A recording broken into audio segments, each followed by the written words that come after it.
Magandang umaga po sa inyong lahat. Tayo ngayon ay sa chapter 1 ng mga gawa. So, kunin niyo po ang inyong mga Bible at tingnan natin sama-sama ang nakasaad dito sa aklat ng mga gawa. Kumbaga sa English Bible, the Book of Acts, mga gawa, ang mga gawa ng mga apostol. Dito po ito mababasa natin. So, let's pray po muna. Amang banal, muli po kaming dumudulog sa iyo, Ama. Tulungan niyo po kami, tulungan niyo po ako na sa pagsasalita kong ito'y nasa ilalim ng iyong pagkontrol at ganun din po ang aming mga kasamahan na nakikinig. Salamat po sa iyong habag na ikaw ang Diyos na nagbubukas ng aming kaunawaan sa salitang ito. Salamat po sa iyong kahabahabagan sa aming lahat. Ang aming mga tenga, O God, ito ay pagpalain niyo ang aming pakikinig. At salamat sa iyong banal na Espiritu, sa ngalan po Ama ng Panginoong Hesukristo. Amen. Okay, so ang mga gawa ng apostol. Basahin ko po ang panimula para lalo nating maintindihan ang kabuuhan ng aklat ng mga gawa, nakasaysay dito sa nakasulat sa panimula. Ang sabi po dito, ang aklat na ito ay karugtong ng magandang balita ayon kay Lucas. Ang pangunahing layunin ng aklat na ito ay ilahad kung paano pinalaganap ng mga unang tagasunod ni Jesus ang magandang balita. So ito yung purpose po ng Book of Acts, upang ilahad kung paano nagsimula po ang Kristyanismo.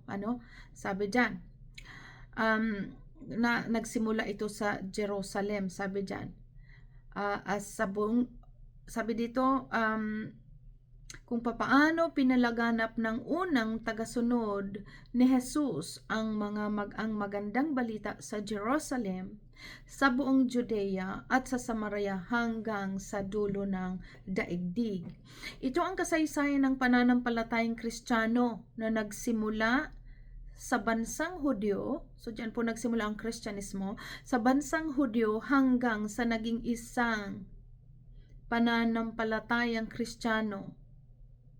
Hanggang sa, sabi dito, ito ang kasaysayan ng pananampalatayang Kristiyano na nagsimula sa bansang Hudyo hanggang sa naging isang pananampalatayang lumaganap sa buong daigdig. So dito po natin naintindihan ito, na doon ito nagsimula at sa pamamagitan ng mga apostol na ito po na sila'y nangaral mula sa Judea, sa Samaria hanggang sa dulo ng daigdig. Sabi diyan, sinikap ding ipakita ng may akda na ang bagong pananampalatayang ito ay hindi isang pampulitikang samahan at naghihimagsik laban sa Imperyong Romano, kundi ito'y katuparan ng relihiyon ng mga Hudyo.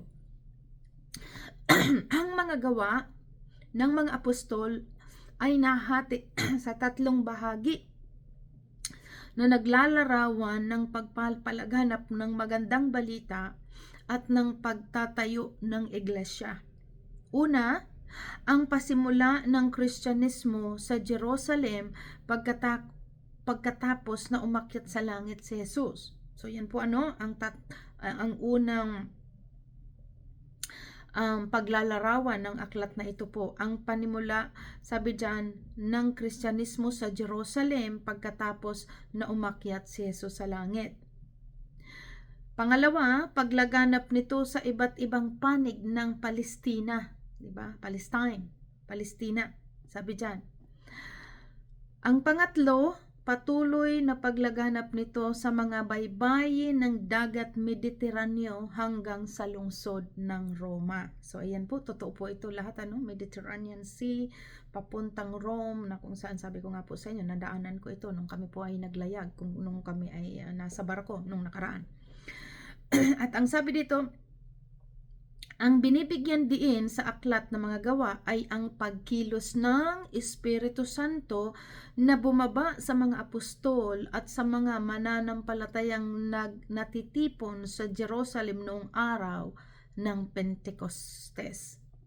Siya'y patuloy na pumapatnubay at nagpapalakas sa iglesia at sa mga pinuno nito sa lahat ng pangyayaring iniulat dito. Kaya totoo po na talagang ang isang namumuno na filled by the Holy Spirit, talagang makikita po natin ang kapangyarihan ng iglesia. Ano po? Sabi diyan, kasi kinasihan nito ang mga apostol. Sabi diyan, ang buod ng mensahe ng Kristyanismo ay napaloob sa ilang sermon sa aklat na ito.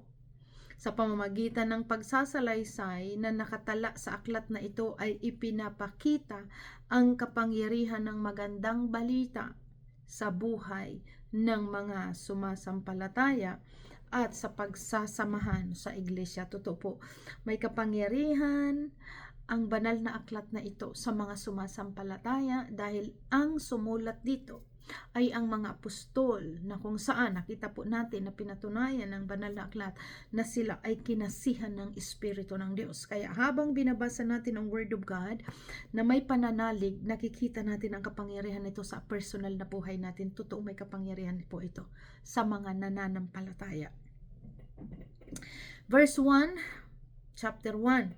Mahal kong Teofilo, sa aking unang ulat ay isinasalaysay ko ang lahat ng ginawa at tinuro ni Jesus buhat pa sa pasimula hanggang sa araw na siya'y umakyat sa langit. Bago siya umakyat, sa pamamagitan ng kapangyarihan ng Espiritu Santo ay nag-iwan siya ng mga bilin sa kanyang apostol na kanyang hinirang. Sa loob ng 40 araw pagkatapos ng kanyang pagkamatay, nagpakita siya sa kanila sa pamamagitan ng maraming katibayan, ay ipinatunayan niyang siya ay buhay. Nagturo siya sa kanila tungkol sa paghahari ng Diyos.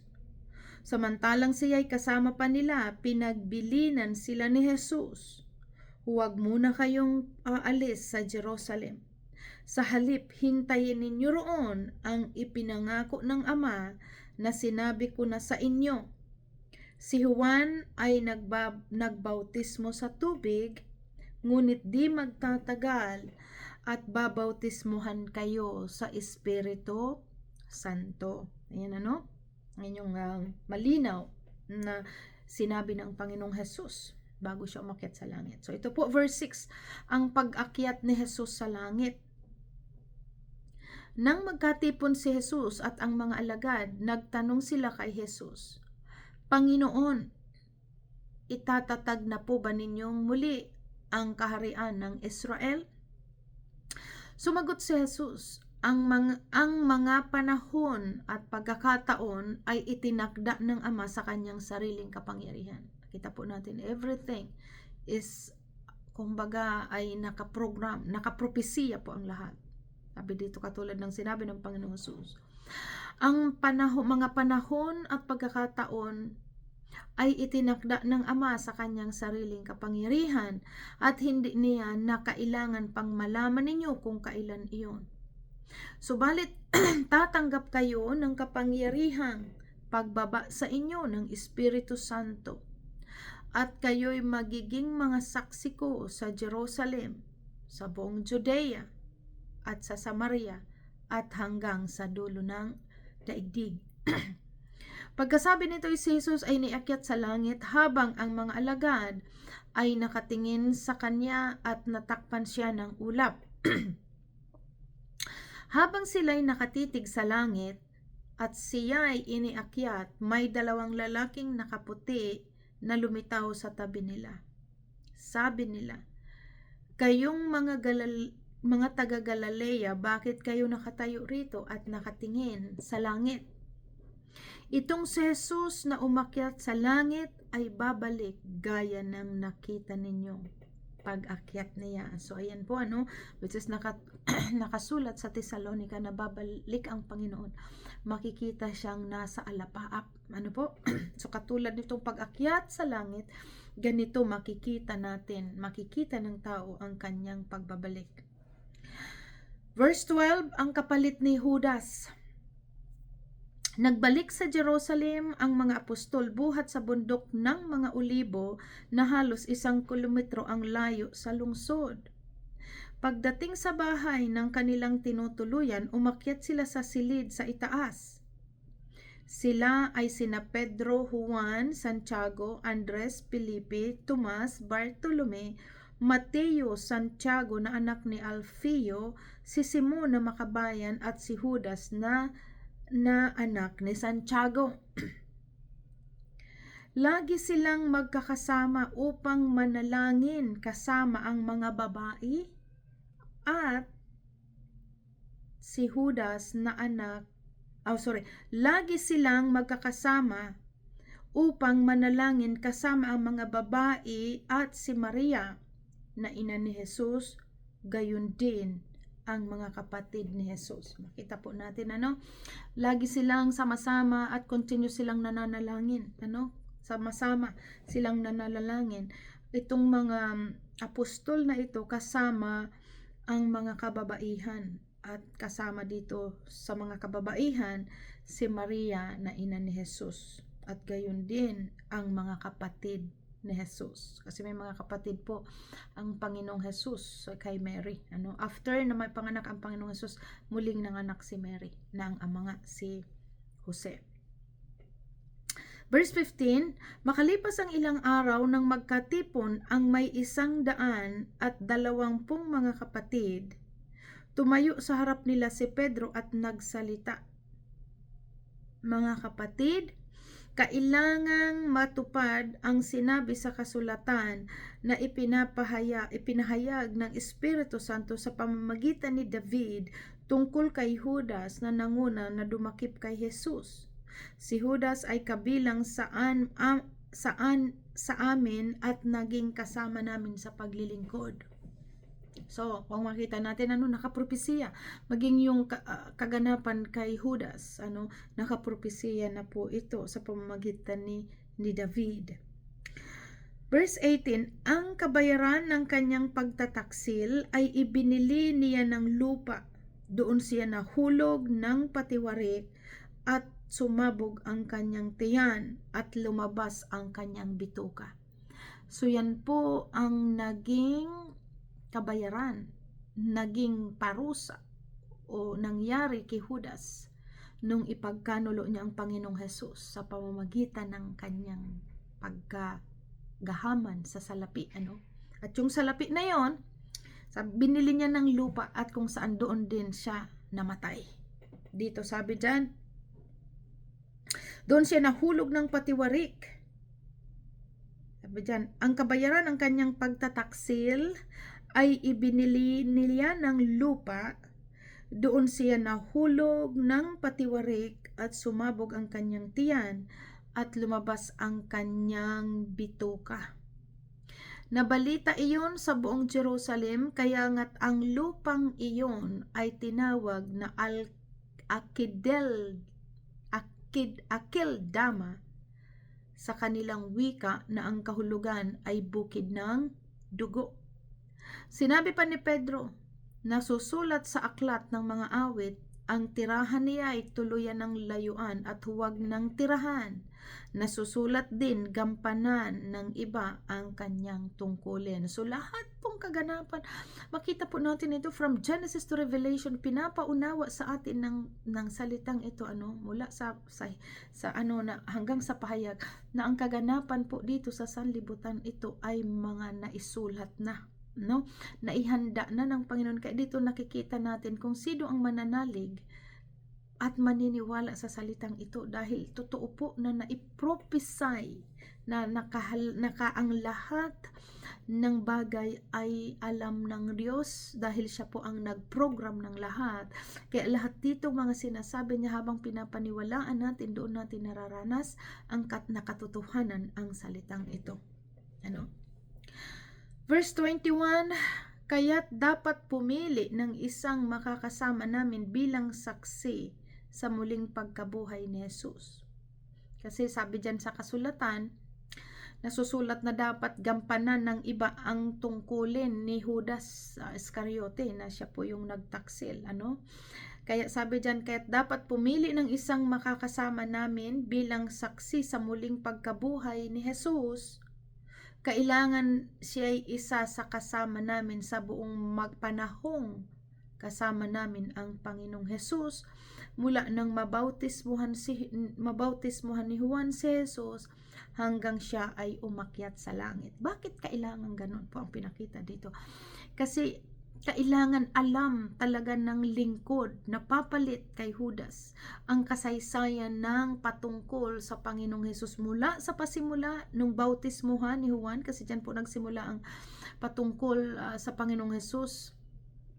Doon sa kasaysayan, una si Juan na nagbabautismo sa mga tao at sumunod ang Panginoong Hesus. So kailangan, sabi dito, ang papalit doon kay Judas ay isa ring kasamahan na kasama-sama nila na alam ang patungkol sa Panginoong Hesus mula sa pasimula, na siya ay binautismohan ni Juan hanggang sa siya ay umakyat sa langit. Kaya yun ang naging po nila, pamantayan or naging kumbaga sa atin qualification nila na kailangan alam na ito ang mula sa pasimula ng Panginoong Hesus na nangaral hanggang sa ito'y umakyat sa langit.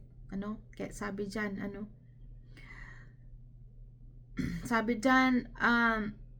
kaya't iminungkahi nila ang dalawang lalaki, si Matias at si Jose, na tinatawag na Barsabas. Okay, dalawang lalaki ang inano nila na maging kapalit kung sino ang pagpipilian dito sa dalawang ito, na sabi niya, kaya't minungkahi nila ang dalawang lalaki, si Matias at si Jose, na tinatawag na Barsabas, na kilala rin sa pangalang Husto. Pagkatapos sila'y nanalangin, Panginoon, alam ninyo kung ano ang nasa puso ng lahat ng tao. Ipakita po ninyo sa amin kung sino sa dalawang ito ang iyong pinili. Napakaganda po. Isa itong pagtuturo sa amin especially, na hindi basta-basta lang nag-a-appoint ng tao na tumayo sa harapan. Kailangan ito'y ipinapanalangin dahil ang Diyos ang nakakakilala ng puso ng tao. Hindi po natin alam. Makikita lang natin yung outside appearance or may mga bagay na may mga nakikita tayo, kunyari kilala natin, but sa kaibuturan ng puso ng tao, ang Diyos lamang po ang nakakaalam. Kaya dito sa halimbawang ito, na ginawa ng mga apostol na pumalit kay Judas Iscariote, nakita natin kung paano ang pagsusurrender nila sa Diyos, na nagbibigay aral sa atin na hindi basta kung kakilala mo, kaibigan mo, or sino man na close friend mo, basta mo na lang ilalagay na isang lingkod. Nakita natin dito ang pagsusurrender, ipinanalangin nila, ikaw Panginoon ang pumili dahil ikaw ang nakakakita ng puso ng tao. At sabi dyan, pakinggan po natin. Pagkatapos sila'y nanalangin, Panginoon, alam ninyo kung ano ang nasa puso ng lahat ng tao.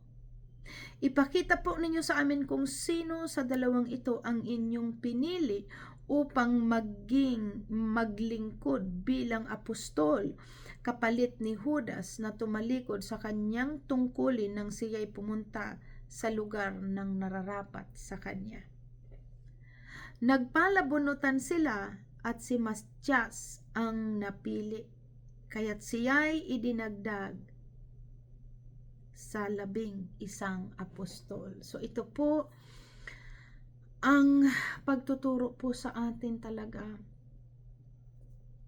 na kailangan ay laging isinasangguni sa Diyos. At sa atin po dito sa gawain, daming mga lesson na mula sa simula na tunay na talagang huwag tayong mananangan sa sariling karunungan.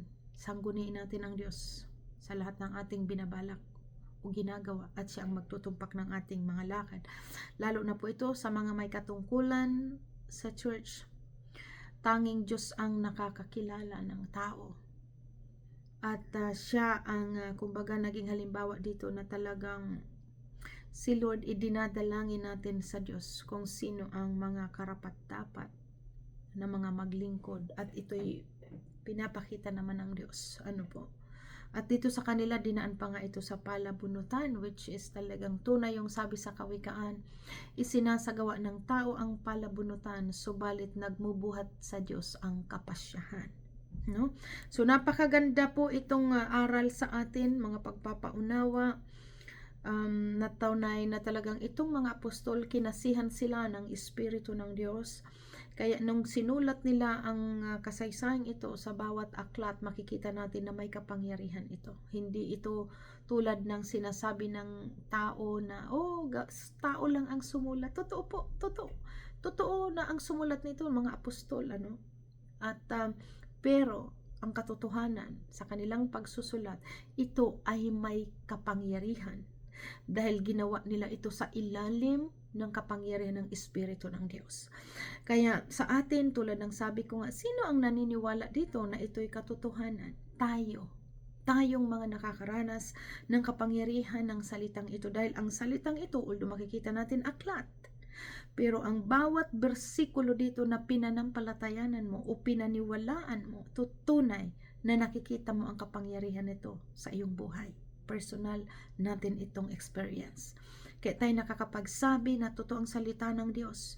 Kaya tayo dito nananatili. Ngayon, sino ang mga pilosopo na nagsasabing sulat lang ito ng tao? Sila yung mga taong hindi nagbabasa.